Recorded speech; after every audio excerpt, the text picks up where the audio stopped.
কি হলো? যা দেখে দুলা ভাই তার শালিক নিয়ে মেলার মধ্যে গেছে চুরি পট্টি। মেলাতে আবার চুরি পট্টি আছে।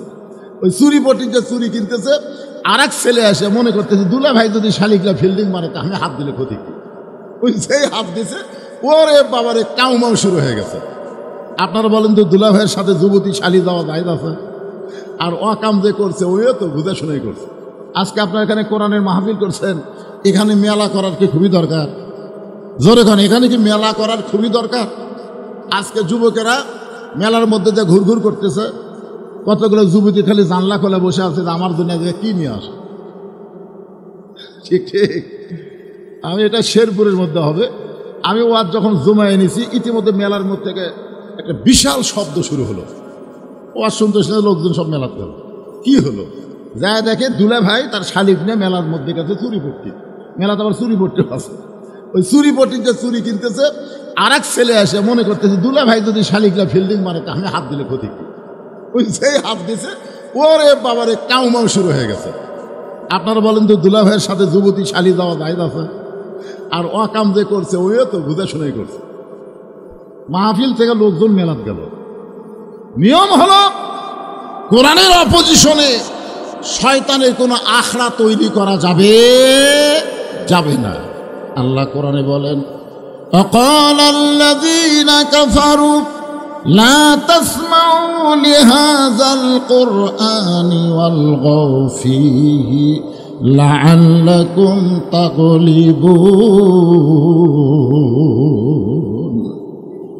আমরা যে কোরআন থেকে তাফসির শুনব, এই যে আমার সামনে দেখেন, আল্লাহ তাআলা আমাদেরকে বলেছেন, এখানে আল্লাহ তাআলা একটু হিকমত করে বলেছেন, জালিকাল কিতাবু লা রাইবা ফিহ। আল্লাহ যদি বলতো হুদাল্লিন নাস, তাহলে কিন্তু হিকমত থাকতো না। কিন্তু আল্লাহ এখানে বললেন হুদাল্লিল মুত্তাকিন। এটা কোরআনের প্রথম আলিফ লাম মিমের পরই এই আয়াত। আপনারা কি একবার খেয়াল করে দেখছেন যে কোরআন পাইকারি হারে সবাইকে হেদায়েত দিবে না, কেবলমাত্র যারা মুত্তাকি হবে তাদেরকে আল্লাহর কোরআন হেদায়েত দিবে। আমার আয়াতটা কি? ইয়া আইয়ুহাল্লাযীনা আমানুত্তাকুল্লাহ। কোরআন থেকে হেদায়েত নিতে গেলে মুত্তাকি হওয়া লাগবে। আর এখানে আল্লাহ ইমানদারকে লক্ষ্য করে বলতেছে আল্লাহর ভয় করা লাগবে। মুত্তাকির ব্যাখ্যা বিশাল, তবে কোরআনের প্রথমে আল্লাহ কিছু মুত্তাকির বৈশিষ্ট্য বলেছেন। তার মধ্যে এক নম্বর হচ্ছে আল্লাযীনা ইউমিনুনা বিল গায়ব। অদৃশ্যের প্রতি বিশ্বাস স্থাপন করা লাগবে। আমরা কি আমাদের দুই কাঁধে দুটো ফেরেশতা আছে, আমরা কি কোনোদিন দেখছি? কথা কয় না, দেখছি কোনোদিন? কিন্তু আপনারা কি বিশ্বাস করেন? বিশ্বাস করলে দরজা জানলা বন্ধ করে অশ্লীল ভিডিও কোনো যুবক দেখবার পারবে না। যদি বিশ্বাস করে যে আমার দুই কাঁধে দুটো ফেরেশতা আছে, যতই দরজা জানলা বন্ধ করি অকাম করার কোনো সুযোগ নাই। যদি বিশ্বাস করত তাহলে 10 জনের ভোট একলা দিবার পারত না। জোরে কোন কথা ঠিক কিনা? ওর কান্দের ফেরেশতা মনে হয় তখন ঘুম পারছে নাকি? আল্লাহ কোরআনে বলেছেন কিরামান কাতিবিনা ইয়ালামুনা মা তাফআলুন। তোমার দুই কাঁধে দুই মোহরি, লিখিতেছেন ডায়েরি, দলিল দেখে রায় দিবে, টাকা পয়সার নাই কারবার। একটু মনোযোগ দিয়ে শুনবেন, অদৃশ্যের প্রতি বিশ্বাস স্থাপন করা লাগবে। ওকাম বদকাম যাই করি রাখেন, কেউ না দেখলেও কে দেখতেছে? ফেরেশতারা লিখতেছে, আল্লাহ দেখতেছে। খালি এই অদৃশ্যটা বিশ্বাস করেন, আপনার দ্বারা কোনো অন্যায় কাজ হবে না। 2 নম্বর বৈশিষ্ট্য হল ইয়াকিমুনাস সালাত, নামাজ কায়েম করা লাগবে। 3 নম্বর বৈশিষ্ট্য হল মিম্মা রাযাকনাহুম ইনফিকুন। এই বৈশিষ্ট্যগুলো আমি আপনাদের সামনে একে একে বলবো, তবে যেটা শুরু করলাম একটু মনোযোগ দিয়ে শোনেন। কোরআন থেকে হেদায়েত নেবার গেলে মুত্তাকি হওয়া লাগবে। ধরে কোন কি হওয়া লাগবে? মুত্তাকি যদি আপনি হন, আপনার রেজাল্ট কি? আল্লাহ বলেছেন ইন্না আকরামাকুম ইনদাল্লাহি আতকাকুম। ওই ব্যক্তির সবচাইতে সম্মানী দামি হয় যার কলিজার ভিতরে আল্লাহর বেশি ভয়। আল্লাহ নবীর মধ্যে বসে আছেন। ইতিমধ্যে ফেরেশতা জিবরাইল এসে নবীকে সালাম দিলেন, আসসালামু আলাইকা ইয়া রাসূলুল্লাহ। নবী ওয়ালাইকুম সালাম বলার পরে জিবরাইল বললেন আসসালামু আলাইকা ইয়া রাসূলুল্লাহ। নবী বললেন জিবরাইল তুমি তো আমার সালাম দিলে, ওয়ালাইকুম সালাম বললাম, আবার কিসের? বলে পরের সালামটা আমি দিলাম আর আগের সালামটা স্বয়ং আল্লাহ তাআলা আপনাকে দিছে। আল্লাহ নবীরে কি দিছে? সালাম দিছে। আমাদেরকে আল্লাহ সালাম দিবেন। কোরআন আল্লাহ বলেছেন, সালামুন আলাইকুম তিবতুম ফাদখুলুহা খালিদিন। তোমরা যখন জান্নাতের মধ্যে প্রবেশ করবে ওই সময় আল্লাহ তোমাদেরকে সালাম দিয়া চিরস্থায়ীভাবে জান্নাতে থাকার বন্দোবস্ত করে দিবে। ধরে কারণ সুবহানাল্লাহ। নবী আমার দাঁড়িয়ে বললেন, আল্লাহ আমারে সালাম দিল, আমি আল্লাহর নবীর দোস্ত। তো ফেরেশতা জিবরাইল বলে, ইয়া রাসূলুল্লাহ, শুধু আল্লাহ আপনাকে সালাম দেয় নাই, আপনার ধর্মমন্ত্রী আবু বকরকেও আল্লাহ সালাম দিয়েছে। কি মন্ত্রী? কথা কয় না। তাহলে রাজনীতি আছে? আছে। ধর্মমন্ত্রী যদি আবু বকর হয়, নবী তাহলে রাষ্ট্রপতি।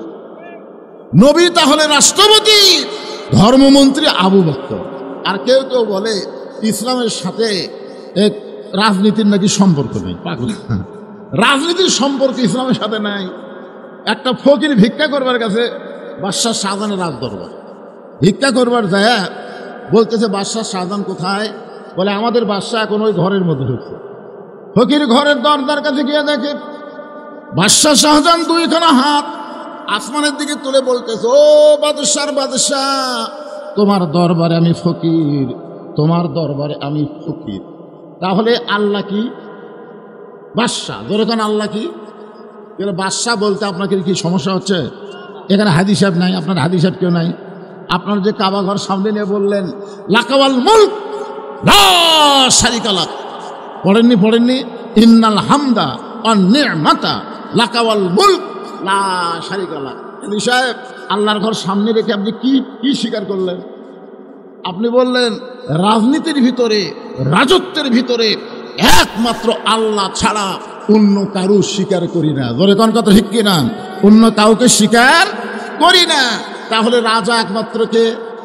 বাদশাহ একমাত্র কে?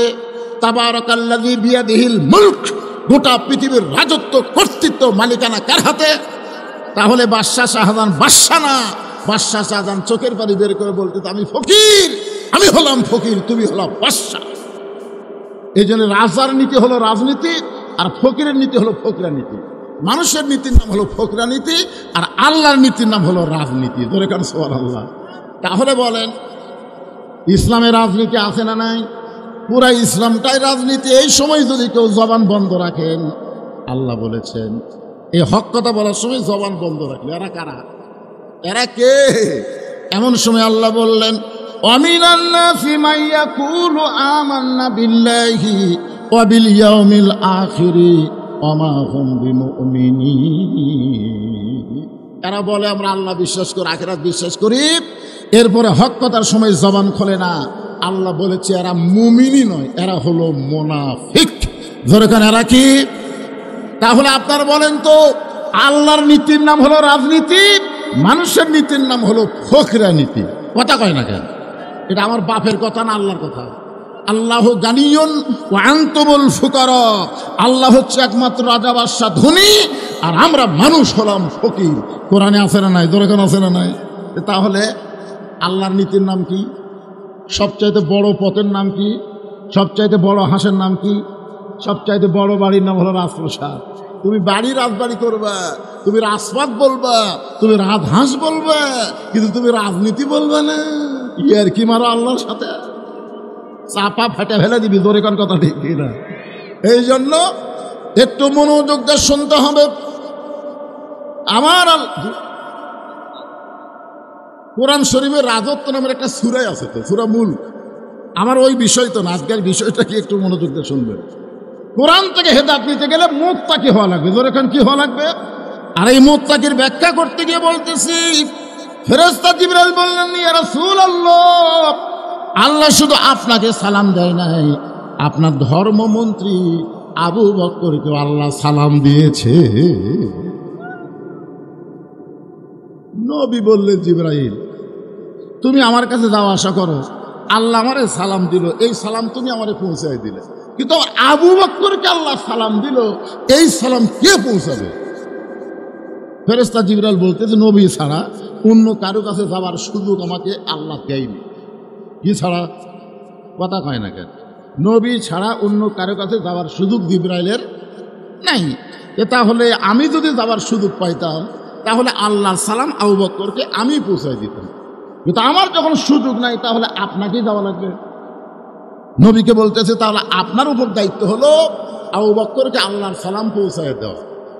আল্লাহ রাসূল বলে জিবরাইল কোন আমলের কারণে আল্লাহ আবু বকরকে সালাম দিল তুমি কি বলতে পারবা? জিবরাইল বলতেছে হুজুর আমি তো জানি না। রাসূল বলে আমিও তো জানি না কোন আমলের কারণে আল্লাহ ধর্মমন্ত্রী আবু বকরকে সালাম দিলে, এটা নবীও জানে না, জিবরাইলও জানে না। জানে কে? আরো জোরে। ফেরেশতা জিবরাইল বলে ইয়া রাসূলুল্লাহ তবে আপনি তদন্ত করলে জানতে পারবেন। আপনি যদি আপনার ধর্মমন্ত্রীকে একটু তদন্ত করেন কোন আমলের কারণে আবু বকরকে আল্লাহ সালাম দিলে, একটু তদন্ত করে দেখেন তো।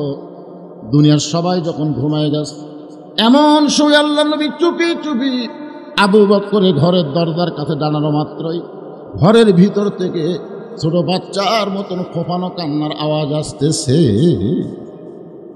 নবী কান ফলায় শোনে ঘরের ভিতর থেকে ছোট বাচ্চা যখন রাগ করে ফোফায়, ফোফানো কান্নার মতন আওয়াজ আসতেছে। আবু বকর কান্নার শব্দ শুনে নবী থমকে গিয়ে বলেন আল্লাহ যেই মানুষটা দুনিয়ার 1 নম্বর জান্নাতি। ধরে কান সুবহানাল্লাহ। আপনারা বলেন তো সবাই জান্নাতি, কিন্তু আবু বকরের নম্বর কত? 1 নম্বর। ধরে কান কয় নম্বর? 1 নম্বর। রাসূল 10 জনের নাম্বার বলার পরে আর নম্বর বলেন, নবী যখন চুপ করে আছে তখন আল্লাহ তাআলা বললেন রাদিয়াল্লাহু আনহুম আরাদু আন যালিকা লিমান খাশিয়া রাব্বাহ। এইরকম নম্বর কয়া কি হবে? এই জন্যে আল্লাহ তাআলা আয়াত নাযিল করে বললেন ওগো নবী আপনার সাহাবীদের পিছনে যাদের পিছনে রাদিয়াল্লাহু তাআলা আনহু শব্দ আছে আমি আল্লাহ তাদের সবাইকেই বিনা হিসাবে জান্নাত দিয়ে দিব। আপনারা সুবহানাল্লাহ বলেন। ফেরেশতা জিবরাইল এসে সালাম দিয়ে বলে রাসূলুল্লাহ আল্লাহ তাআলা আপনার উম্মতের মধ্যে ৭০,০০০ উম্মতকে বিনা হিসাবে জান্নাত দিবে। নবী সুবহানাল্লাহ কয়নি, আপনারা তো ভালোই মারতেছেন। জিবরাইল বলে ইয়া রাসূলুল্লাহ আল্লাহ খুশি হয়ে আপনার উম্মতের ৭০,০০০কে বিনা হিসাবে জান্নাত দিবে, আপনি সুবহানাল্লাহ কোন না কেন?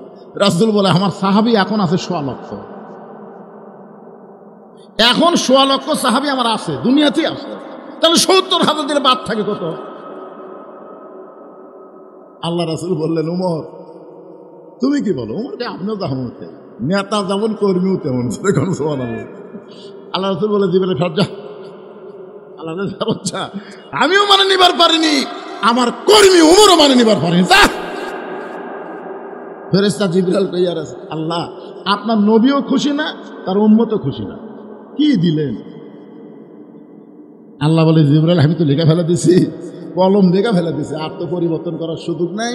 তবে নবীর কাছে গিয়া বলো প্রত্যেক ৭০,০০০-এর এক একজন করে ৭০,০০০কে সঙ্গে নিয়ে বিনা হিসাবে জান্নাতে চলে যাবে।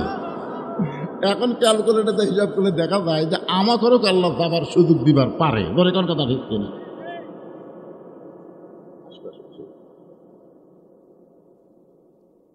প্রধান অতিথির আগমন লিল্লাহে তাকবীর। প্রধান অতিথিকে আমরা বরণ করে নিচ্ছি, সময় মতো ইনশাল্লাহ তাকে অবশ্যই মাইক দেওয়া হবে, ফ্লোর দেওয়া হবে, কোনো টেনশন। আপনার বসেন তো এই দরজা খাড়ায় থাকার জন্য, দরজা খাড়া হওয়ার জন্য। আপনার বলেন তো দরজা কি জন্য রাখে, খাড়া হওয়ার জন্য না ঢোকার জন্য? এইভাবে পাশের মতন খাড়া থাকলে তো হবে না। ঢোকেন, বসেন। আর আপনাদের বলেছি জমা জমা বসা লাগবে, আপনাদের ইচ্ছাই। বিবেকের আদালতে আমি বিচার দিয়েছি, আপনার সামনে কোনো ফাঁকা না রেখে একটু জমে জমে সামনে চেপে চেপে বসে। আলহামদুলিল্লাহ।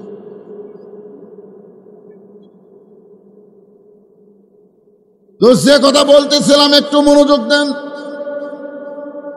আল্লাহ নবী বলতেছে আল্লাহ যে মানুষটা আমার জান্নাতের 1 নম্বর, দুনিয়ার সবাই ঘুম পাড়ে আর আবু বকর এমন করে কেন কাঁদতেছে? নবী আমার কিছুই না বলে মসজিদ নববীতে গেলেন। ফজরের নামাজের জামাত আদায় করার পরে আল্লাহ নবী সাহাবীর দিকে মুখ ঘুরে যখন বসলেন, তাকায় দেখে হযরত আবু বকরের দুইটা চোখ রক্তের মতো লাল। আল্লাহ রাসূল বললেন, সাহাবীরা, আজকে আবু বকরের সঙ্গে আমার গোপন কিছু গল্প আছে। যেই মাত্র নবী বলেছে আবু বকরের সাথে আমার গোপন কিছু গল্প আছে, সাথে সাথে সব সাহাবীরা মসজিদ থেকে বের হয়ে চলে গেল। সুবহানাল্লাহ করবেন না? দেখছেন, প্রত্যেকটা সাহাবী হচ্ছে কর্মী আর নেতা হচ্ছে মুহাম্মাদুর রাসূলুল্লাহ। যখন নেতা বলেছে আবু বকরের সঙ্গে আমার গোপন কিছু গল্প আছে, তখন প্রত্যেকটা সাহাবীরা মসজিদ থেকে বের হয়ে গেল। এটা হলো নেতা মানা। আর এখন কি ইমাম সাহেব যদি বলে যে মুয়াজ্জিনের সাথে আমার গোপন কিছু গল্প আছে, তখন মুসলিমের বলবি তাহলে মুয়াজ্জিনের কি আপনি বেড়াতাম? ঠিক কিনা? হায় হায়, বাংলাদেশের ইমামকে মানুষ কিরকম মানে? নেতা মানে, সমাজের নেতা মানে, কিন্তু মসজিদের ইমামকে মানবার কথা কয় না রে, বলে মানবার চায়। অথচ আপনি যখন বললেন ইক্তেদাই তো বিহাদাল ইমাম, আমি এই ইমামকে অনুসরণ করি, ফেরেশতারা বলে আল্লাহ শুধুমাত্র নামাজের মধ্যেই করবে না সমাজের মধ্যেও করবে? আল্লাহ গো, এই যে মুসল্লি ইমামকে অনুসরণ করতেছে, এইটা কি শুধু মসজিদের মধ্যে অনুসরণ না সমাজের মধ্যে অনুসরণ? আল্লাহ বলে, রে ফেরেশতারা সাক্ষী থাক, আল্লাহর কোরআন যখন সমাজের মধ্যে চালু হয়ে যাবে, শুধু মসজিদে ইমামকে অনুসরণ করবে না, সমাজের মধ্যেও ইমাম যে দল করবে তারাও সেই দলের কর্মী হয়ে যাবে। সুবহানাল্লাহ কন না কেন? সুবহানাল্লাহ বোঝেন না আপনারা? একটু মনোযোগ দিয়ে শুনবেন। সমস্ত সাহাবী যখন বাইরে গেল, এমন সময় আল্লাহ নবী আবু বকর, তুমি কি বলতে পারবা আরশের আল্লাহ তোমাকে কোন আমলের কারণে সালাম দিয়েছে? তুমি কি বলতে পারবা যে আরশের আল্লাহ কোন আমলের কারণে তোমাকে সালাম দিল? এ কথা শোনা মাত্র আবু বকর একেবারে শরীর কাঁপতে কাঁপতে পড়ে গেল। আল্লাহ আমাকে সালাম দিছে, আমার মতন অধমকে আল্লাহ সালাম দিছে? আমাকে এমপি সালাম দিলে আমরা খুশিতে দর্শন করি, বলেন না আইডিয়া আমাকে এমপি সালাম দিছে রে। আমি এমপি ইলেকশনে যারা যাবে, চেয়ারম্যান ইলেকশনে যারা যাবে, তাদেরকে বলবো আপনার ভোটের আগে যেমন সালাম দেন, ভোটের পরে খালি একই সালাম ধরে থাকবেন, আপনার গম দেওয়া লাগবে না, টাকা দেওয়া লাগবে না, খালি সালাম দেওয়ার কারণে যতদিন বাঁচবেন ততদিন আপনাকে আল্লাহ নেতা বানাবে। জোরে কর কথা ঠিক কিনা? জনগণ কিছুই চায় না, তো চায় একটা নেতার ভালো ব্যবহার। জোরে কর কথা ঠিক কিনা? জনগণ কি চায়? এই কতগুলো স্যামসের অত্যাচারে নেতার কাছে ভোটের পর আর যাওয়া যায় না। জোরে কর কথা ঠিক কিনা? এই রে স্যামসের সব মনে হয় ওরাই নেতা তুলিছে, ভোট না তুলে নেতা কেমন উঠবে? হ্যাঁ, এই জন্য সালাম ভোটের আগে যেমন হবে, ভোটের পরে তেমন সালাম থাকবে। একটা মানুষের অন্তরকে জয় করতে গেলে সালামের চাইতে বড় উপহার আর কিছুই নাই। জোরে কার কথা ঠিক কিনা ভাইজান? আবু বকর কান্দার বলে, রাসূলুল্লাহ কোন আমলের কারণে আল্লাহ বলে সালাম দিয়েছে আমি বলতে পারবো না। নবী বলে, জিবরাইলও জানি না, আমিও জানি না, তুমিও জানো না, তদন্ত করে আমি জানতে পারলাম সবাই যখন ঘুমাইয়াছিল তখন তুমি কেন এমন কান্না করলে?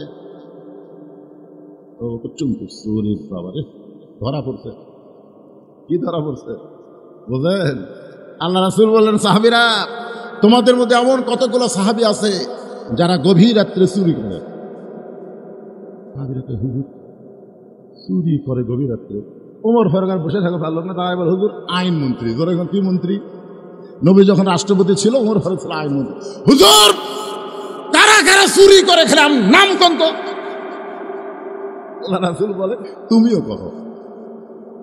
যেই কইছে তুমিও করো, ওমর চট করে বসে বলতেছে, ইয়া রাসূলুল্লাহ কি চুরি? বলে, ঘুম চুরি করে যারা তাহাজ্জুদের নামাজে দাঁড়াও, এরা হলো সবচাইতে বড় চোর। সবাই যখন ঘুমায় যায় তখন আল্লাহর সঙ্গে নিজের অস্তিত্ব বিলীন করে দিয়ে আল্লাহর সাথে ওয়াসজুদ ওয়াক্তারিফ, আল্লাহর নিকটে পৌঁছে যায়। জোরে করো সুবহানাল্লাহ। এরকম চুরি করা ভালো না খারাপ? আবু বকর চুম করছে, ওরে বাবা রে। আবু বকর বলে, ইয়া রাসূলুল্লাহ, আপনি যখন আমার কান্নার খবর জানতে পেরেছেন তাহলে শোনেন, তাহাজ্জুদের নামাজের পরে ফজর আযান দিতে একটু সময় বাকি আছে, আর ওই সময়টা আমি মুরাকাবা মুশাহাদায় লিপ্ত হলাম। মুরাকাবা মুশাহিদা বুঝেন আপনারা? আজকে বাংলাদেশে প্রত্যেকটা মানুষ চিন্তা পড়ে গেছে যে অনেক কিছুই তো বাংলাদেশে হচ্ছে। আজকে আবার দেখলাম যে খালি ভাঙ্গাচুরা সাফ করে দিচ্ছে। আমি চিন্তা করলাম, কে রে, ছাত্র জনতা যেভাবে জীবন দিল, দিয়ে ফ্যাসিস মুক্ত বাংলাদেশ করলো, আবার এই ফ্যাসিস দূরের থেকে গদগদ করতেছে, কনফারেন্স করতেছে, মনে হয় কিছু একটা হবি। এই চিন্তা করে আমি গতকাল পাবনায় 2টা ওয়াজ করছি। ওয়াজ শেষ করার পরে দেখি ওরে বাবা 32 নম্বর 36 বানিয়ে দিচ্ছে। ধরে কোন কথা মোরাকাবা করেন আপনারা, একটু চোখ বন্ধ করেন, যারা চিন্তা করে দেখেন তো আমাদের ভবিষ্যৎ কি, ভবিষ্যৎ আল্লাহ আমাদের কেমন কি দিবে। একটু মোরাকাবা মুশাহিদা করার দরকার আছে না নাই? দরকার আছে না নাই? একটু চোখ বন্ধ করেন, চোখ খুলে কি দেখবেন? চোখ খুলে দেখবেন কি? চোখ একটু বন্ধ করে দেখার চেষ্টা করেন। আল্লাহ রাসূল বলেছেন, ইত্তাকু ফিরাসাতাল মুমিনিনা ফাইন্নাহু ইয়ানজুরু বিনুরিল্লাহ। মুমিনদের দৃষ্টি নজরকে তোমরা ভয় করো। যারা প্রকৃত মুমিন হবে তারা তোমাদের মতন দেখে না, তারা যা দেখে আল্লাহর কোরআনের নূর দিয়া। সুবহানাল্লাহ কর না কেন? এই কোরআন কি আলো না অন্ধকার? যখন আলো না অন্ধকার, তাহলে কোরআন শরীফ হাতে নিয়ে কোরআনের নূর দিয়ে চোখ বন্ধ করে একটু দেখেন ভাইজান, দেখেন, একটু দেখার চেষ্টা করেন। আমাকে দেখাচ্ছে হুজুর এটা আমার বাসা, বাসার গেটের দিকে টাকা আমার চোখ দেখা নিয়ে আসবে। এরকম গেট বানানোর টাকা আমার নেই। পিতল দিয়ে গেট বানাচ্ছে, তামা দিয়ে কয়েক লক্ষ টাকা খরচ করে গেট বানাচ্ছে। আমি বললাম, কে ভাই এটাই তোমার বাড়ি? লব উল্টা কয়, হুজুর আসলে আলেমরা মূর্খ। আমি বললাম, কেন? এই কোটি কোটি টাকা খরচ করে বাসা করছি, আর আপনি করে এটা আপনার বাড়ি? এটা বাড়ি? আমি বললাম, ভাই তাহলে এটা কি? এটা বাসা হুজুর। তখন আমি আব্দুল আলিমের একটা গান শুনলাম, এপারে তোর বসত বাড়ি, ওই পারে তোর বাসা, এপারে তোর বসত বাড়ি, ওই পারে তোর বাসা। ভবদরিয়ায় পাড়ি দিতে, ভবদরিয়ায় পাড়ি দিতে কেমনে করলি আশা। এপারে তোর বসত বাড়ি, ওই পারে তোর বাসা। আব্দুল মুমিন ভাই এখন বুঝতেছে দুনিয়ার বসত বাড়ি বাদ দিয়ে এখন আল্লাহ তাকে বাসায় পৌঁছায় দিছে। ধরে কোন কথা ঠিক কিনা? শহরে বাসা করছেন, আজকে এই গ্রামে চলে আইছেন ছোট থাকুই, আসার পর লোকজন বলতেছে ভাই অনেকদিন পরে আইছেন, থাকা লাগবে। না না না না না না, এটা হলো বসত বাড়ি ভাই, এটা আসা যায় বসা যায় কিন্তু থাকা যায় না। আর কুড়ি থাকবে তো বাসা। তো মুসলমান, দুনিয়া হলো তোমাদের বসত বাড়ি আর জান্নাত হলো তোমাদের বাসা। ধরে কোন কথা ঠিক কিনা? বসত বাড়িতে এসে কই জানো না রে তুই পাগলা, রে তুই পাগলা। বসত বাড়িতে দুদিন বসত করা যায়, চলতে পথে 2 দিন থামিলাম, যাবার কালে একজন আরো দেখা না পাইলাম। আমি চলতে পথে 2 দিন থামিলাম, যাবার কালে একজন আরো দেখা না পাইলাম।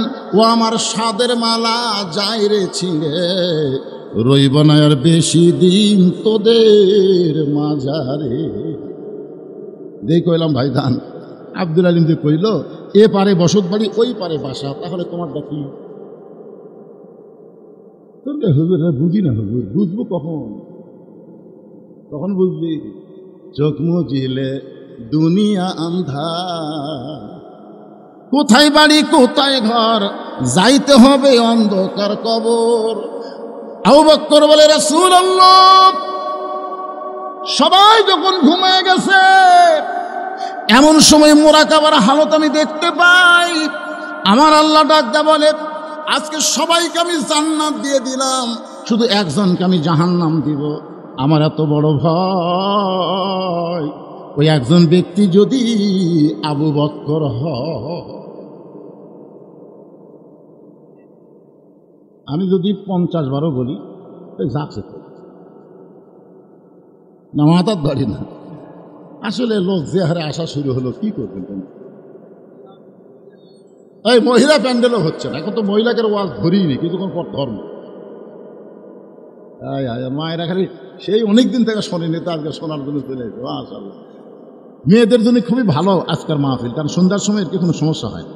দিনের বেলা আলো ভালো, এইদিকে একটু চাপে বসেন তো, এই হাঁটে কে এর মধ্যে হাঁটে তাল ফাঁকা আছে, একটু চাপে বসেন তো, আল্লাহর রাসূল চাপে বসেন, বসেন, জিকির করেন আর সামনের দিকে জমে বসেন। লা ইলাহা ইল্লাল্লাহ, লা ইলাহা ইল্লাল্লাহ, লা ইলাহা ইল্লাল্লাহ, লা ইলাহা ইল্লাল্লাহ, লা ইলাহা ইল্লাল্লাহ, লা ইলাহা, লা ইলাহা ইল্লাল্লাহ মুহাম্মাদুর রাসূলুল্লাহ সাল্লাল্লাহু আলাইহি সাল্লাম।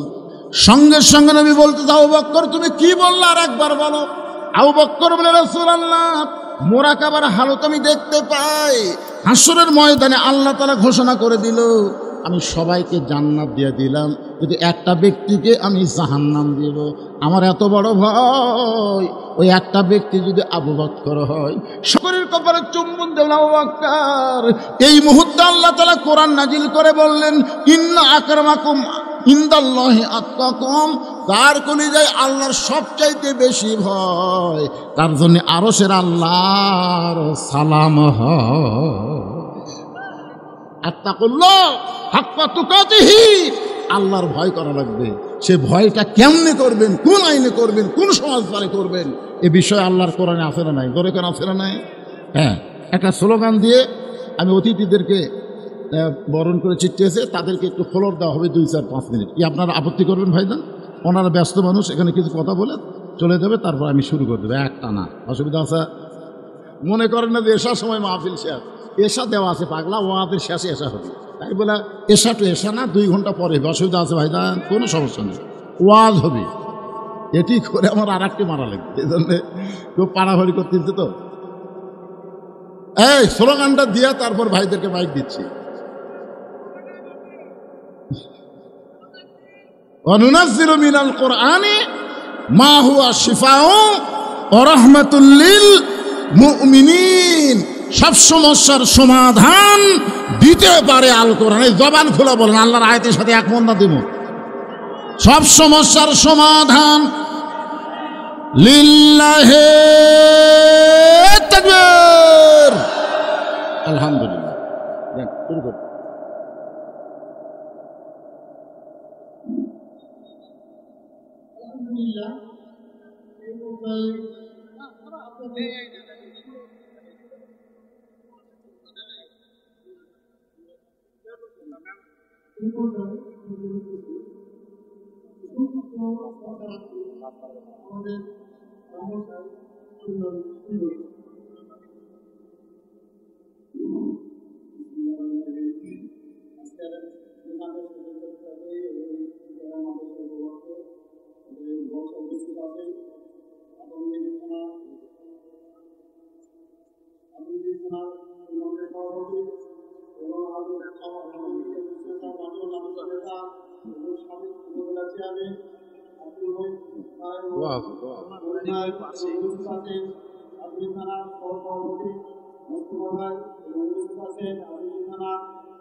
কারণে আমরা সারা বাংলাদেশ স্বাধীনভাবে আমরা চলাফেরা করতে পারছি। আপনারা সবাই দৃষ্টি আকর্ষণ করবেন, এই স্বৈরাচারী শেখ হাসিনার কবলে যেন আপনারা কোনো কবলে না পড়েন এবং তাদের ভূমি ভূমির বিপুলভাবে হয়রান করার চেষ্টা করবেন, সেই আলোকে আপনারা কখনো তাদের কবলে করবেন না এবং বিভিন্নভাবে দেশকে বিভিন্ন সেদিকে আপনি সবাই দৃষ্টি আকর্ষণ করবেন এবং আমি আমার আনন্দ খান সভাপতি সবাইকে বলবো আমার পুরো রাস্তার ব্যাপারটা এখানে রান্না এবং করে লা ইলাহা ইল্লাল্লাহ লা ইলাহা ইল্লাল্লাহ লা ইলাহা ইল্লাল্লাহ মুহাম্মাদুর রাসূলুল্লাহ সাল্লাল্লাহু আলাইহি ওয়াসাল্লাম ইয়া আইয়ুহাল্লাযীনা আমানুত্তাকুল্লাহা হাক্কা তুকাতিহি আল্লাহ বলতেছেন যারা আমাকে বিশ্বাস স্থাপন করেছো তোমাদের ১ নম্বর আমল হচ্ছে আত্তাকুল্লাহ ভয় করতে হবে কাকে আরো জোরে বলেন নামাজ দিয়ে আল্লাহর ভয় হয় না যাকাত দিয়ে আল্লাহর ভয় হয় না হজ করে আল্লাহর ভয় হয় না এমনকি রোজা রেখেও আল্লাহর ভয় হয় না যদিও আল্লাহ বলেছেন কুতিবা আলাইকুমুস সিয়াম কামা কুতিবা আলাল্লাযীনা মিন ক্বাবলিকুম লাআল্লাকুম তাত্তাকুন এখানে আল্লাহ বলেছেন আশা করা যায় রোজার কারণে তোমরা মুত্তাকি হবে জোরে কোন কি হবে এই কথাগুলো শুনুন কি হবে মুত্তাকি হবে আচ্ছা নামাজের কথা আল্লাহ বললেন না যে নামাজ দিয়ে তোমরা মুত্তাকি হবা যাকাত দিয়ে তোমরা মুত্তাকি হবা হজ করে মুত্তাকি হবা এ কথা আল্লাহ কিন্তু বলেনি আল্লাহ বলেছেন রোজার মাধ্যমে আশা করা যায় তোমরা মুত্তাকি হবে আজকের সাবজেক্ট হচ্ছে আত্তাকুল্লাহ হাক্কা তুকাতিহি আবু বকর রাদিয়াল্লাহু কেন মুত্তাকি হলেন কেন আল্লাহর সালাম পেলেন এই বিষয়ে তো আপনারা কিছুটা শুনলেন যে ওয়াজের মধ্যে একটু ছন্দপতন হয় যখন ওয়াজটা ব্রেক করে দিয়ে আরেকজন কথা বলে আমি এই কথাগুলো আগাম নিয়ে এসে আপনাদের কাছে তুলে ধরলাম যেন বুঝতে আপনাদের সহজ হয় বুঝতে পারতেছেন তো আলহামদুলিল্লাহ হ্যাঁ একটু হোহা করবেন না বাবুরে তাহলে কি বলতেছিলাম যারা আল্লাহকে বিশ্বাস স্থাপন করেছ 1 নম্বর আমল হচ্ছে আত্তাকুল্লাহ ভয় করতে হবে আল্লাহর রজবের চাঁদ ওঠার সাথে সাথে রাসূল একটা দোয়া বেশি বেশি পড়তেন রজব থেকে রমজান পর্যন্ত একই দোয়া সবসময় নবী পড়তেন আল্লাহুম্মা বারিক লানা ফি রজবা শাবান রজবা শাবান রজব চলে গেছে এটা কি চলতেছে শাবান বাল্লিগ না রমাদান দেখছেন কথাটা খেয়াল করে বাল্লিগ না রমাদান রমজান পর্যন্ত আল্লাহ আমার হায়াতকে লম্বা করে দেয় তাহলে কে কখন মরবে এটা নবীও জানে না নবী যদি জানতো তাহলে কেন বলতেন আল্লাহর কাছে যে বাল্লিগ না রমাদান রমজান পর্যন্ত আমার হায়াতকে পৌঁছায় দাও এখান থেকে প্রমাণ হলো কে কখন মরবে এটা আল্লাহর নবীও কথা কয় না আল্লাহর নবীও আপনারও হয় জানেন যে চাল চলন মনে হচ্ছে আপনারা জানেন চাল চলন দেখি তো বোঝা যায় একটা মানুষ যদি এটা বিশ্বাস করে দুনিয়াতে এসেছি থাকার জন্য না যাওয়ার জন্য যে কোনো মুহূর্তে আমাকে যাওয়া লাগবে আল্লাহ বলেছেন যাও কোনো সমস্যা নাই লা তামুতুন্না ইল্লা ওয়া আনতুম মুসলিমুন মুসলমান না হয়ে মৃত্যুবরণ করো না মুসলমান হয়ে যদি যে কোনো সময় মৃত্যুবরণ করো মরার সাথে সাথে আল্লাহ তোমাকে 8টা জান্নাতের দরজা খুলে দিবে তাহলে যে কোনো সময় মুসলমান হয়ে মরতে আমাদের কোনো আপত্তি কিন্তু মুসলমান হওয়া বাদ দিয়ে যদি অন্য কোনো অবস্থা আমাদের মৃত্যু হয় হতেও পারে যদি এইটা 2 গুণ না থাকে একটা হচ্ছে আত্তাকুল্লাহ আল্লাহর ভয় 2 নম্বর হাক্কা তুকাতিহি নিয়ম মতো ভয় শুধু ভয় করলে হবে না নিয়মের মধ্যে ভয় করা লাগবে নামাজ ফরজ হয় কখন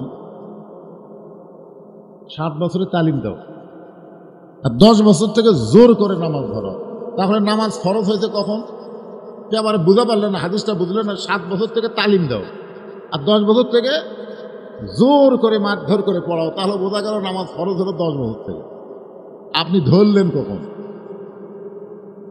না না কখন ধরলেন সরকারি চাকরি করা লাগবে কয় বছর থেকে সরকারি চাকরি একটা বয়স নাই ধরেন 30 বছর পর্যন্ত সরকারি চাকরিতে আপনি অ্যাপ্লাই করতে পারবেন 32-এ যায় যদি অ্যাপ্লাই করেন অনুরোধ করেন বা আপনি দরখাস্ত লেখেন চাকরি হবে কারণ আপনার এজ দেখবি বয়স দেখবি আর না হবে এই জন্য একটা সরকারি চাকরি করতে যদি একটা বয়সের দরকার হয় নামাজ ধরতে গেলে যেমন একটা বয়সের দরকার হয় যখন আপনার বিবেক নামক একটা আদালত ভিতরে ঢুকেছে তখন থেকেই আল্লাহর ভয় কলিজার মধ্যে জায়গা দেওয়া লাগবে দরকার কথা ঠিক কিনা দিবার তো চাচ্ছি হুজুর, কিন্তু হচ্ছে না।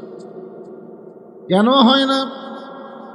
এ না হওয়ার পিছনে কারণ হলো মানুষের তৈরি আইন দিয়ে যখন সমাজ চলবে, মানুষের সংবিধান দিয়ে যখন রাষ্ট্র চলবে, তখন ওই রাষ্ট্রের মধ্যে আল্লাহর চাইতে অন্য কারো ভয় বেশি হবে। মনে করেন আপনাদের আদমদিঘির কেন্দ্রীয় মসজিদে আপনি জোহরের নামাজ পড়বেন, এটা বোঝানোর জন্য বলতেছি। আপনার পায়ের মধ্যে 2000 টাকার জুতা আছে। এখন আপনি নামাজ পড়তে সামনে কাতারে নিয়ত করছেন, সামনে কাতারে আমি জোহর নামাজ পড়বো জামাতের সাথে। তাহলে 2000 টাকার জুতা কি আপনারা বর্তমান পরিবেশে দরজা থুইয়া সামনে কাতারে যাওয়া পারবেন? কথা কয় না, পারবেন? আপনার মন কি বলবে? জুতা জুতা না, আপনার মন বলবে সতর্ক থাকা ভালো। এই জন্য জুতা আপনি হাতত নিলেন। যেই জুতা হাতত নিলেন, আপনি আপনার বিবেকের আদালতে প্রশ্ন করে বলেন তো, আপনি কার ভয়ে জুতা হাতত নিলেন? আপনি ঢুকতেছেন কার ভয়ে?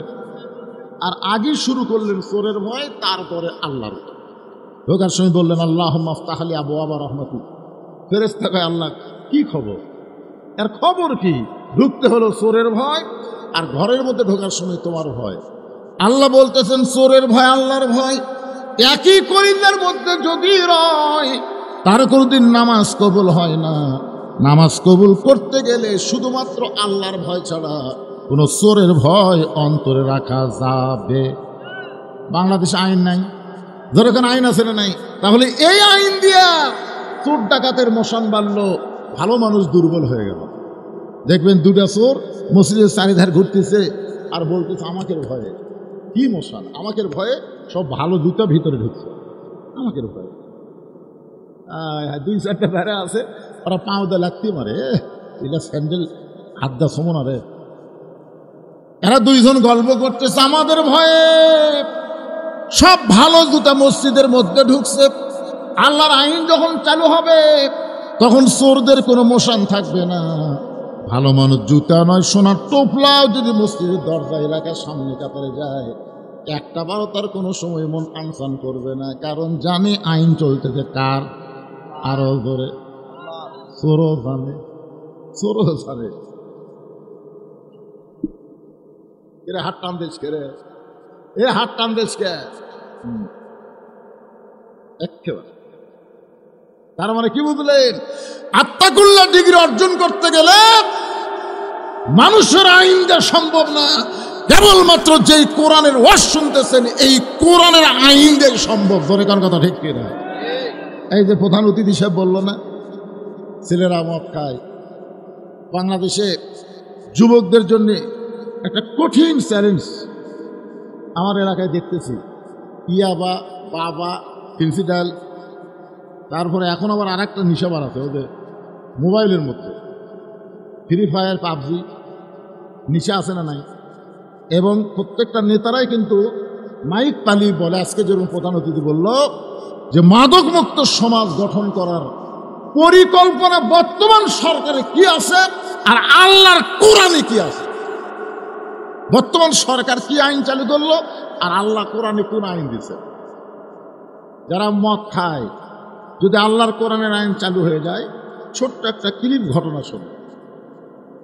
হযরত ওমর জোহরের নামাজ পড়ানোর জন্য মসজিদ নববীতে রওনা দিয়েছেন, নামাজ পড়ানোর জন্য, পড়ার জন্য না।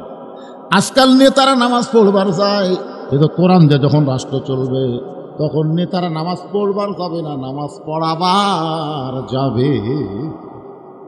ঠিক কয় না রে বারে, বুঝবার পারতেছেন? আপনি কি মনে করছেন যখন কোরআন দিয়ে রাষ্ট্র চলবে তখন নেতারা নামাজ পড়বি না পড়াবি? আরো জোরে। বর্তমানে যারা বাংলাদেশে দল করতেছে, কোন দলের নেতারা নামাজ পড়াবার পারবে?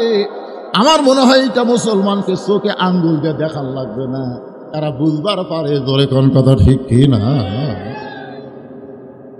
হযরত ওমর নামাজ পড়ার জন্য মসজিদে রওনা দিলেন। হঠাৎ হযরত ওমর দেখতে পায় তার সামনে একটা ছেলে রাস্তা দিয়ে হাঁটতেছে, কখনো ডানেও যায় কখনো বামেও যায়, হাঁটার কোনো সাইজ নেই, একবার ডানে যায় একবার বামে যায়। ওমর ফারুক চিন্তা করলেন, আল্লাহর কোরআন দিয়ে যখন রাষ্ট্র চলবে তখন আত্তাকুল্লাহ যদি কলিজার মধ্যে জায়গা পায়, রাস্তায় চলার সময় ওই লোকটা কোনো সময় বাম সাইডে যাবে না, ও ডান সাইড দিয়ে হাঁটবে। আমরা মসজিদে যখন পা দেই, কোন পা কেন দেই কোন তো? আপনারা কি জন্য মসজিদে ঢোকার সময় ডান পা দিলেন? আর মসজিদ থেকে যখন বের হলেন তখন কোন পা কেন বাঁ পা দিলেন? আপনারা জানেন? জানেন না? এমনি এমনি দেন। আমার ধারে তো একজন এরকম নাচ হতে আঙ্গুল দিয়েছে। আমি বললাম, ভাই এটা কি? হুজুর সবাই মারে, হামু মারে, সবাই মারে, ওই কি জন্যে মারে আজ পর্যন্ত জানে না। মসজিদের মধ্যে ডান পায়ে কেন ঢোকেন, বাম পায়ে কেন বার হন, এটাই যদি না জানেন তাহলে আপনি জানেন কি? আরে মসজিদ ঘর কার? আইন চলে কার? আপনি বিশ্বাস করে নিছেন আপনি যেই দলই বাহিরে করেন, মসজিদের মধ্যে ঢুকলে আপনার দলের কর্তৃত্ব থাকবে না, আমার আল্লাহর হুকুমের কর্তৃত্ব চলবে। ধরে কোন কথা ঠিক না? মসজিদের মধ্যে কাতার করার সময় আওয়ামী লীগ, বিএনপি, জাতীয় পার্টি, জামাত, তাবলিগ, পীর মুরিদ সবাই পায়ের গোড়ার দিকে তাকায়, গোড়ালি মিল করে কাতার সোজা করে দাঁড়ায়। ফেরেশতা বলে, আল্লাহ, এরা মসজিদের বাহিরে 14 দল 20 দল, কিন্তু মসজিদের মধ্যে এক কাতার। আল্লাহ বলে, আইন চলে মসজিদে আমার। আল্লাহর আইনে তো ডান বাইরে পাবো। হাসরের ময়দানে আমল নামা যার ডান হাতে দিবে সে হাসতে হাসতে জান্নাতে চলে যাবে, আর আমল নামা যাদের বাম হাতে যাবে তারা কানতে কানতে জাহান্নামে যাবে। এই বাংলাদেশে যারা আল্লাহর কোরআনের দল করে, কোরআনের আইন দিয়ে বাংলার সমাজ গঠন করতে চায়, তারাই হাসরের ময়দানে আমল নামা ডান হাতে পাবে। আর যারা মানুষের আইনের দল করে, মানুষের আইন প্রতিষ্ঠা করতে চায়, ও যতই নামাজ পড়ো, রোজা করো, আমল নামা আল্লাহ বাম হাতে দিয়ে দিবে। এই জন্য ডানপন্থী বামপন্থী আছে না নাই? কোন দল করিস? বামপন্থী। তুই কোন টাকায়? ডানপন্থী।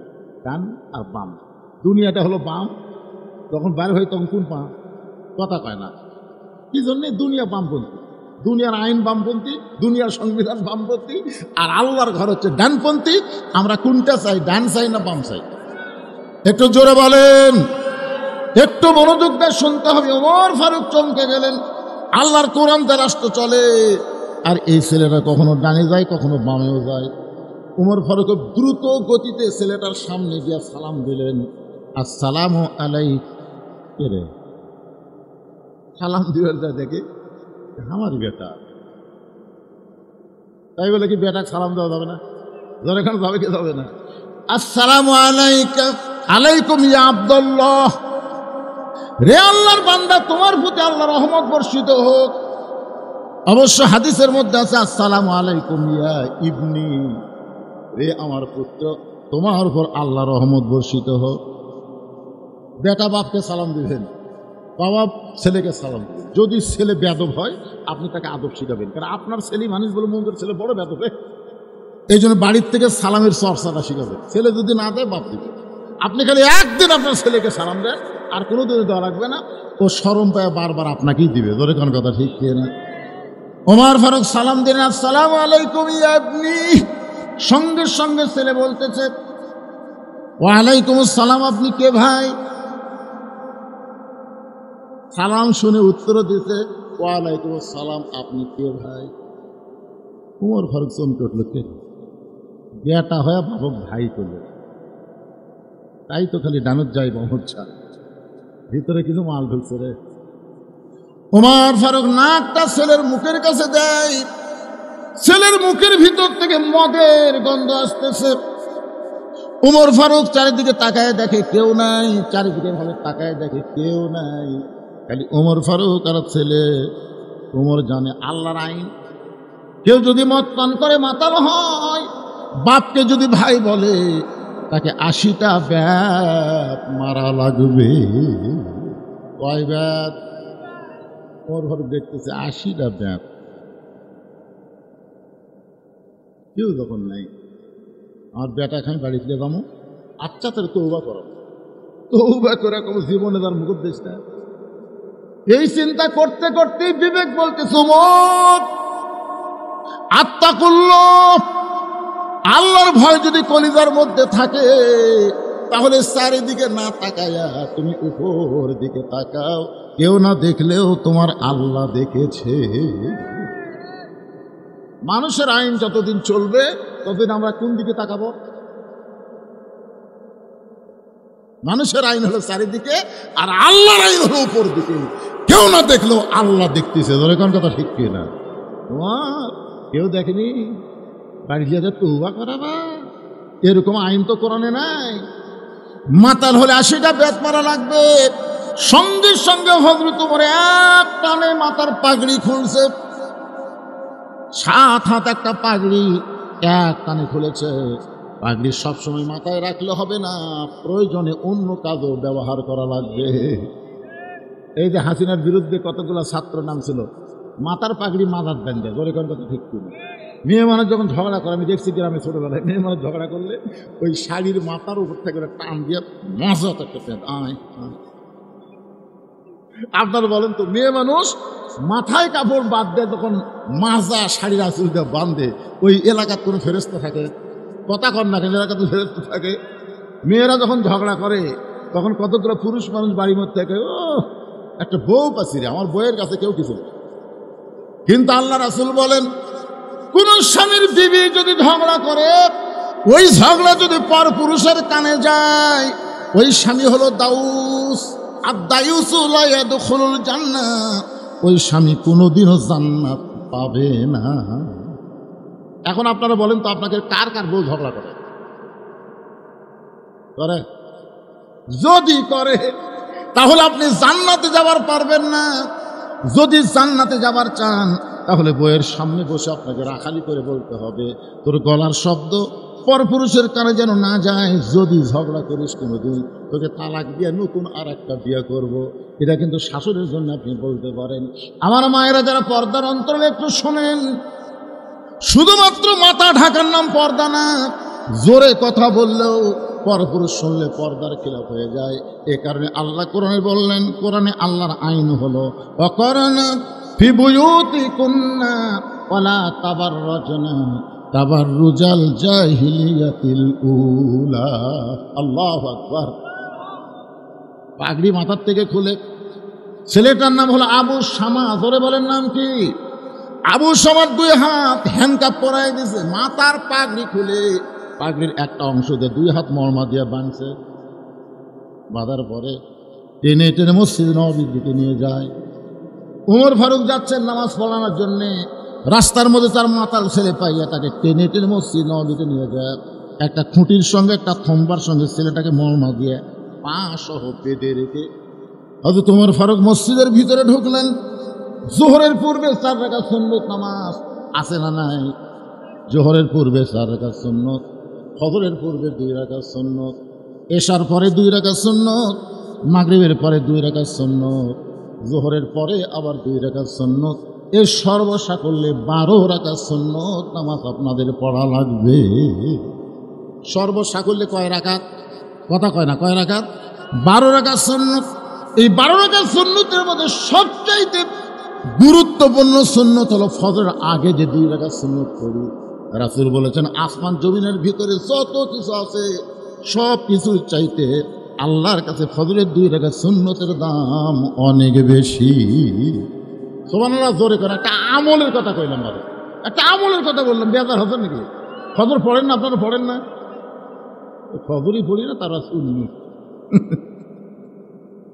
আরে আল্লাহর বান্দার একটু মনোযোগ দেন। ওমর ফারুক ছেলেটাকে বেঁধে রেখে, থমের সঙ্গে খুঁটির সঙ্গে বেঁধে রেখে ফজরের 4 রাকাত সুন্নত নামাজ যখন পড়তেছেন, এমন সময় সাহাবীরা মসজিদের মধ্যে ঢুকে কে করে রে দেখে ওমর ফারুকের ছেলে। এক সাহাবী বলতেছে, অর্ধ পৃথিবীর খলিফা হযরত ওমরের ছেলেকে এভাবে খুঁটির সাথে বাঁধলো কেরে? একজন সাহাবী বলতেছে, ওই যে তাকে দেখে, পাগলা না দেখে চামচাগিরি করি, ওই দেখ। হায় হায়, ওমর ফারুক যখন নামাজ পড়তেছে, তাহলে তার সন্তানকে কেউ বাঁধতে পারে না, নিজে হয়তো বেঁধে রেখেছে। কি কারণে বাঁধলো কেউ কোনো যাচাই না করে সবাই মসজিদের মধ্যে ঢুকলেন। ওমর ফারুক এক সময় ফজরের জামাতে, জোহরের জামাতের ইমামতি করলেন। সুবহানাল্লাহ বলেন। জোহরের ফরজ নামাজের ইমামতি করলেন। প্রত্যেকটা সাহাবী তাকায় দেখে ওমর ফারুকের মাথায় টুপি আছে কিন্তু পাগড়ি নাই। ধরে কোন কি নাই? আইনমন্ত্রী। নবী যখন রাষ্ট্রপতি ছিল তখন ছিল আইনমন্ত্রী। কেউ তো বলতে পারে আমিরুল মুমিনিন পাগড়ি মাথার দিয়ে নামাজ পড়লে 70 গুণ সওয়াব। মাথায় পাগড়ি নাই, কেন নাই? সাহাবীরা বুঝতে পারলেন ওই পাগড়ি দিয়া আজকে অন্যায়কে দমন করা হয়েছে। ধরে কোন সুবহানাল্লাহ। কারণ নিজের ছেলেকে নিজে যখন বেঁধে রাখছে নিশ্চয়ই কোনো অন্যায় কাজ করছে। নামাজ শেষ হয়ে গেল, 2 রাকাত সুন্নত পড়া হলো। তোমর খুব তাড়াতাড়ি মসজিদের বারান্দায় এসে ওই থমের দিকে তাকায় দেখে বাচ্চাটা কান্দের, বলে বাবা আমাকে কে যেন এভাবে মর্মাকে বেঁধে রাখছে, বাবা মেহেরবানি করে আমার বাঁধন খুলে দেন, আমার বড় কষ্ট হয় বাবা, মেহেরবানি করে আমার বাঁধন খুলে দেন। উমর ফারুক আবু সামাদ দিকে তাকায় চোখ দিয়ে দর দর করে পানি পড়তেছে। কান্দার কারণ হলো 2টা। 1 নম্বর কারণ হলো সালাম দেওয়ার সময় আমাদের চিনতে পারে নাই। ওয়ালাইকুম সালাম, আপনি কে ভাই? আর এখনো বলতেছে বাবা আমার বাঁধন খুলে দেন। তার মানে বোঝা গেল কিছুক্ষণ আগে যেই ছেলে বাবাকে ভাই বলেছে এখন আবার বাবা বাবা বলে কাঁদতেছে।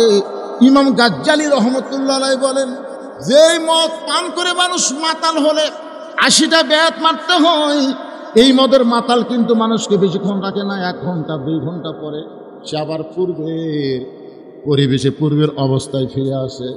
কিন্তু এমন একটা মদের খবর আমার কাছে আছে, যেই মদ পান করলে মানুষ 1 দিন 2 দিন না, 1 বছর 2 বছর না, এমনকি আজরাইল না দেখা পর্যন্ত তার হুঁশ ফিরে না। এমন একটা মদের খবর আমার কাছে আছে। ইমাম গাজ্জালি বললেন, ছাত্র বললেন হুজুর মদ সবচেয়ে বেশি মাতালের মদ মানুষকে 1 দিন 2 দিন মাতাল রাখতে পারে, কিন্তু একেবারে মরা পর্যন্ত মাতাল ঠুলি সেই মদের নাম। ইমাম গাজ্জালি বললেন এই মদের নাম হলো দুনিয়ার মহব্বত। দুনিয়ার মহব্বতের কেউ যদি একবার মদ পান করে মাতাল হয়ে যায়, ওই মানুষটা আজরাইল না দেখা পর্যন্ত হুঁশ পায় না, মাতাল হয়ে বলে ওই যে দেখতেছেন ওরা আমার বাড়ি, বাড়ির সামনে দেখতেছেন না ওটা আমারই পুকুর, পুকুরের সামনে যে ভিটা দেখতেছেন এটা আমারই হলো, ওই সাইডে জমিগুলো আমার। ফেরেশতাকে আল্লাহ কি যে বলতেছে বাড়ি আমার, পুকুর আমার, জমি আমার, ভিটা আমার, তোমার কি? আল্লাহ তাই মাতাল হয়তো রে মাতাল। মদ পান করে বগুড়া ছোটবেলা মোস্তাফে জল করতাম, তখন দেখছি একজন মদ পান করে পেশাব করে উঠে যায়, ওই পেশাব খানে পড়ে গেছে, মদ পান করে ইটার উপর পাওয়া দেবে, 5 স্লিপ করে পড়ে আমি ডিসি ওর মাতাল শুরু হয়ে গেছে, ডিসি যাই যাচ্ছে তাই বলছে ডিসি তো পেশাব খানাত পড়া পড়ে। আপনার বলেনি ডিসি পেশাব খানাতে আমি ডিসি। ওই যখন হুঁশ ফিরে পাবি তখন কবি আমি কি করেছি রে। আরে পাগলা, একটা পেশাবখানার যে দাম আছে এই দুনিয়ার দাম আল্লাহর কাছে নাই। জোরে কোন কথা বলেন না কেন ভাই সাহেব? আর আপনি বলেন ওই বাড়ি আমার, ওই পুকুর আমার, ওই জমি আমার। ফেরেশতাকে আল্লাহ সবই তো তোমার, কিন্তু এটা আমার করতেছে। আল্লাহকে মাতাল হতো রে মাতাল। وأنفقوا مما رزقناكم من قبل أن يأتي أحدكم الموت فيقول ربي لولا أخرتني ইলা আযালিন করিব। আল্লাহু আকবার। মৃত্যু যখন আজরাইল সামনে আসবে, এসে বলবে ভাই চল যাই, তো বলবি তুই কে রে? কেবল 4 তলা 3 তলা হচ্ছে রড বার করে থুছি, 4 তলা কমপ্লিট না করলে কোথাও যাবো না রে, তুই কে রে আমার যাবার কোস? বলতে ভাই আপনি হচ্ছে নিয়ে হ্যাঁ আজরাইল ভাই। কান্দিস কারে? তুই কি মনে করছিস তোর কাছে আজরাইল আসবি না? 4 তলার ভিত দিছু, 3 তলা হচ্ছে 4 তলা হয়নি, ও তুই মনে করছিস আজরাইল 4 তলার পরে আসবি? ভাই তখন কই ভাই এই বাড়ি সয় সম্পত্তি জমি এগুলো করবার দেয়, আমার যে মরা আছে মনেই নাই। ও ভাই ভাই 1টা বছর আমার টাইম দে ভাই, 1টা বছর আমি ওই যে শেষ দাঁত পড়বো, আমি আর উঠবো না, আল্লাহ ছাড়া কেউ নাই রে, আর আমি দুনিয়া করবো না, আমি সব আল্লাহ দেব ভাই, সব আল্লাহ দেব ভাই। তুই কাল আমাকে 1টা বছর সময় দে ভাই। তখন আজরাইল বাম হাতে একটা চড় মারবি, একটা পেশাব পায়খানা করে ফেলবি। দেখবেন গোসল করা অনেক মানুষ যারা গোসল করায় তারা বলে 2-1টা লাশ গোসল করা হলো, পেশাব নাই পায়খানা নেই, আর 2-1 টাকার কাপড় দিয়ে নাকে ফেলেছে। আমি বলি ওর আজরাইল হাতে চড় এই শয়তান, তুই যে বলতিস সব আল্লাহ দেব, তোর কি এই তোর কি রে? তুই যে আল্লাহ দিবার শেষ, আল্লাহ তো তোকে দান করছে রে। আল্লাহ দেওয়া সম্পদ তুই নিজের করে লিছু, তুই মাতাল হসু, এখন আজরাইল থেকে তোর হুঁশ ফিরাচ্ছে। এর নাম হলো দুনিয়ার মহব্বত। ধরে কোন এর নাম কি? দুনিয়ার মহব্বত। আল্লাহ বলেছেন দুনিয়ার মহব্বত যখন কলিজার মধ্যে আসবে, ওই মহব্বতের মদ পান করে এমন মাতাল হয়ে যাবে, সে যে দুনিয়া থেকে যাবে এই কথা তার মনে থাকবে, এই কথা তার মনে হবে না। আল্লাহ কোরআনে বলেছেন যখনই মৃত্যু তার সামনে চলে আসবে তখন আজরাইলকে ঘুষ দিবার চাবে, কিন্তু ঘুষ তো আজরাইল নিবে না, কারণ কোন সম্পত্তি ঘুষ দিবে? সব সম্পত্তির মালিককে। কথা কন না কেন? ওসমান গনিকে রাসূল ডাকতে বলে, ওসমান, আল্লাহ তোমাকে এত সম্পদ দান করেছে, এত সম্পদ, তুমি কি বলতে পারো তোমার সম্পদের পরিমাণ? ওসমান গনি বলে, ইয়া রাসূলুল্লাহ, বড় কঠিন প্রশ্ন করলেন। তবে আমাকে আল্লাহ যত সম্পদ দিয়েছে, এই সম্পদ রাখার যে গুদাম আছে, এই গুদামে তালা দেওয়ার পরে যে চাবি থাকে, এই চাবি টানতে একটা উট হিমশিম খায়। সুবহানাল্লাহ বলেন না? আপনারা বুঝবার পারেননি, মানে যত সম্পদ আছে সম্পদ রাখার যে গুদাম, এই গুদামও তালা দেওয়ার পরে যে চাবি থাকে না, তালা দেওয়ার পরে যে চাবি থাকে, এই অসংখ্য চাবি টানতে একটা উট হিমশিম খায়। আল্লাহ নবী ডাকতে বললেন, ওসমান, এত সম্পদ আল্লাহ তোমাকে দান করেছে, এখন যদি আল্লাহ তোমার সম্পদ ফেরত চায় তুমি কি দিবা? ওসমান গনি এক দৌড়ে গিয়ে উটি রশি ধরে টেনে এনে রাসূলের হাতে বলতে, কিন্তু গুদাম না, গুদামের সম্পদ না, তালা না, চাবি না, এই উট সহ আল্লাহ দিয়ে দিবে। নবী কয়, ওসমান, সবই আল্লাহ দিলে? দিলাম তো। তাহলে তোমার জন্য রাখলা কি? ওসমান গনি বলে, ইয়া রাসূলুল্লাহ, আমার ডান পাশে হলো লা ইলাহা ইল্লাল্লাহ, আর বাম পাশে মুহাম্মদ রাসূলুল্লাহ। আল্লাহ ছাড়া আমার আর কিছু দরকার না। সঙ্গে সঙ্গে নবী বলেন, আল্লাহ। চাহিদা মাত্র ওসমান তার বাহককে সব দিয়ে দিছে। ওসমান নিজের জন্য আল্লাহ নবী ছাড়ার কিছুই রাখেনি। আল্লাহ গো, ওসমান পরীক্ষার রেজাল্ট কি হলো? আল্লাহ বলেন, হাবিব, আমার গানি ডিগ্রি, আল্লাহু গানিয়ুন ওয়া আনতুমুল ফুকারা, আমি আল্লাহ যে ধনী গানি, আমার গানি ডিগ্রিটা আমি আমার ওসমানকে দিয়া দিলাম। লিল্লাহি তাকবীর। এই ওসমান গনির ওয়াজকে আপনাদের বিশ্বাস হলো? এটা কি বিশ্বাস হলো? কথা কয় না, বিশ্বাস হলো? কাদের বিশ্বাস হতে একটা হাত তুলে দেখান তো দেখি। যারা বিশ্বাস করছেন, বিশ্বাসে মিলাই বস্তু তর্কে বহুদূর। মাশাআল্লাহ, হাত নামান। তাহলে 5 মিনিটের মধ্যে এই যে মাদ্রাসা, আমি ওয়াজ আরো 1 ঘন্টা করবো, অসুবিধা নাই, কিন্তু আমাকে বলতে হুজুর একটু মিডল পয়েন্টে আপনি একটু জনগণকে বলবেন তারা যেন এই মক্তব মাদ্রাসা ইত্যাদি মাদ্রাসার দিয়ে কিছু দান করে। যদি বিশ্বাস হয় পকেটে থাকতে যে হুজুর আমার জীবনের শেষ দান মনে করে আমি আল্লাহর রাস্তায় দিয়ে দিলাম, আল্লাহ দিয়ে দিলাম, মানে আল্লাহ থাকলে তো যথেষ্ট। এগুলো দুনিয়ার তো কিছু